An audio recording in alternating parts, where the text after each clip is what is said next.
So today I'm going to be rebuilding the right side fork. That's the one with the rebound settings at the top and the pole that goes down through the fork.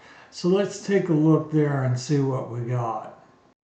We'll do the left one next. That's the one that just has the air cap at the top to put air pressure in the forks. So the first thing we're going to do is put this in the vise very loosely, and then we're going to go ahead and chisel out that top dust cover very carefully, not to scratch anything along the way. That pops out pretty easily. Once we get that out, the next thing we're going to do is go after the snap ring. Now I had to buy a new set of snap ring pliers because I didn't have a set of snap ring pliers that were deep enough to grab this snap ring. So I actually went on to Amazon and found these real deep 90-degree snap ring pliers, and they seem to work pretty good. However, that snap ring was rusted in there a little bit, and I really had to wiggle it around and maneuver it to get it to come out of the groove that it was lying in. I did clean it out a little bit at first and put some WD-40 in it, and so I could maneuver it. But after a little bit of time, I did get it out. I've heard some people actually broke the ears off of them, which would be disastrous, but that's what I bought right there. It worked really well. All right, so now that we got the snap ring undone, we can pull that dust seal off, pull the snap ring off. You can see here that the snap ring is looking in pretty good shape. Obviously the ears are still on it, not much rust. I'll clean that up and put it back together. Next thing we're going to do is pull these forks apart. Now I've already taken the bottom screw out of the forks, right? So now I'm just separating the two. Of course there's still oil in it even though I've drained it. So you kind of have to be careful of that. It's still going to make a mess. So this bottom on the right hand fork is the rebound side. The left hand fork will do next. That's the left hand side. They're completely different forks. So right now I'm looking at the bushing on the bottom. The bushing looks in pretty good shape, so we'll leave that alone. Then we have the upper bushing that goes into the top of the fork leg. Then we have this washer, and then after the washer we have the seal.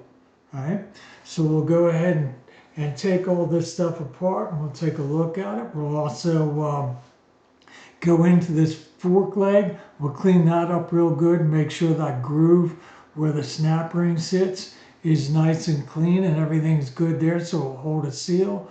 We'll clean out all that nasty oil, and now we'll start reassembling. So there's the groove on that lower piece. Now that groove sits right in here on the bottom of this pole, but then the groove itself has to line up with the drain bolt in the lower tube, right? So the way this goes together is that tube connects, right? You put a spring on there, then this tube connects to that. Now, you have to roll these things around and then they click together, right? And that's where your rebound's coming from, is once that thing clicks together. So you're going to go ahead and put those two pieces in together, and then once you have that, then as it all gets loaded in and goes down to the lower leg, that lower piece has to line up with the drain bolt. If it doesn't, you're going to end up with problems, right? So here I've got the two pieces connected back up. What I'm going to do is I'm going to go ahead and rotate it until it drops into its little position. Now that I have those into its position, that part's good. I can set it up inside there. I will take that upper sleeve off and the upper washer off, because they don't go back on until much later in the assembly. I'll put the spring down in there. That will hold those two lower pieces together so they don't come undone. Right? Now that I have that together, right, I have that spring. I'll slide these two pieces together until it hits into its groove. Then I can put the whole assembly upside down because it'll have spring pressure on it and drop it into the lower tube. Right? So here I got the spring in. Now I'll be able to turn it upside down without any of it coming back apart, and I can put the lower tube on. Now the lower tube has got to line up V against the drain bolt. So I'm going to look at that and make sure that the two grooves are in the right spot, right? And once I have that pretty close to the right spot, I'll drop these two down on top of each other and I'll start the bolt so it can't come back apart, right? I'm not going to tighten the bolt yet, but I'm just going to start the bolt and make it snug so the pieces stay basically in the right spot. I'm going to check it a little bit later, but that's how we start this out. Okay, so now that I have both pieces attached, we'll go ahead and put the sleeve, the top sleeve in. So there's a bushing at the bottom and there's a bushing at the top. So we'll slide the bushing in, then we'll slide the washer on top of the bushing. We'll go ahead and put that into the vise. Make sure that the bushing and the washer are down where it's supposed to be. Give it a little bit of a push so I can get the seal down inside there, and the seal will be below the groove. So you have a bushing, a washer, and then the seal. So the next thing I'm going to do is I'm going to put saran wrap over the top of this tube because this tube has 3 grooves in it. And if I put a brand new seal over top of those 3 grooves and tried to slide it down, then there's a good chance that I could nick the seal. So I just got a piece of saran wrap. I tried to wrap it around the 3 grooves, cleaned it up a little bit so I didn't have so much excess. And then I'm going to put a small amount of grease on that system, right? So I got it all past those 3 grooves. I'm going to put a little grease on there. Once I get the grease on there, then I can go ahead and slide that seal down without any worries of getting a nick putting that seal. Now that seal only fits one direction, so make sure that you put that in the direction that it's supposed to go, right? So here we go. We're going to slide this thing down. I get it past the 3 grooves. Then we'll top it into place. Right, so I'll get my seal driver here.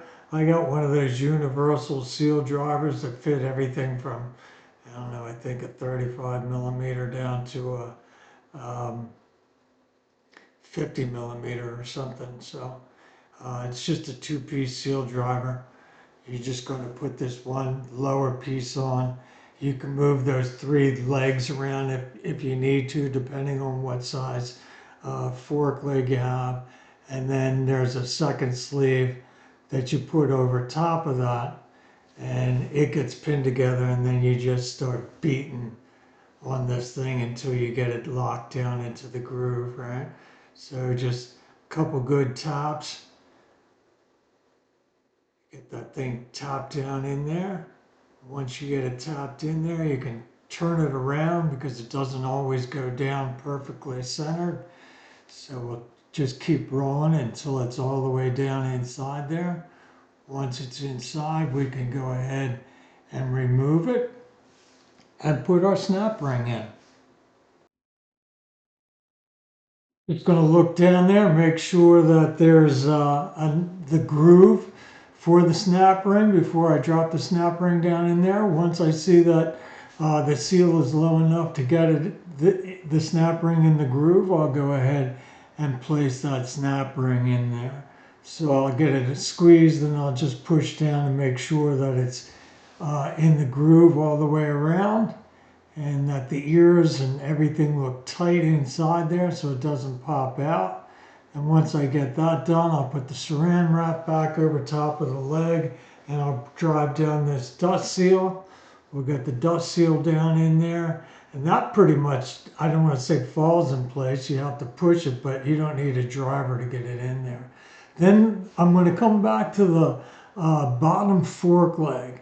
And I'm going to pull out that drain bolt, and I'm going to make sure that that opening is where it's supposed to be. So I'm going to make sure that V is exactly centered inside there. And then once I get it centered, then I'm going to go ahead and put the bolt back in. Once I get the bolt back in, I'm going to torque that bottom leg.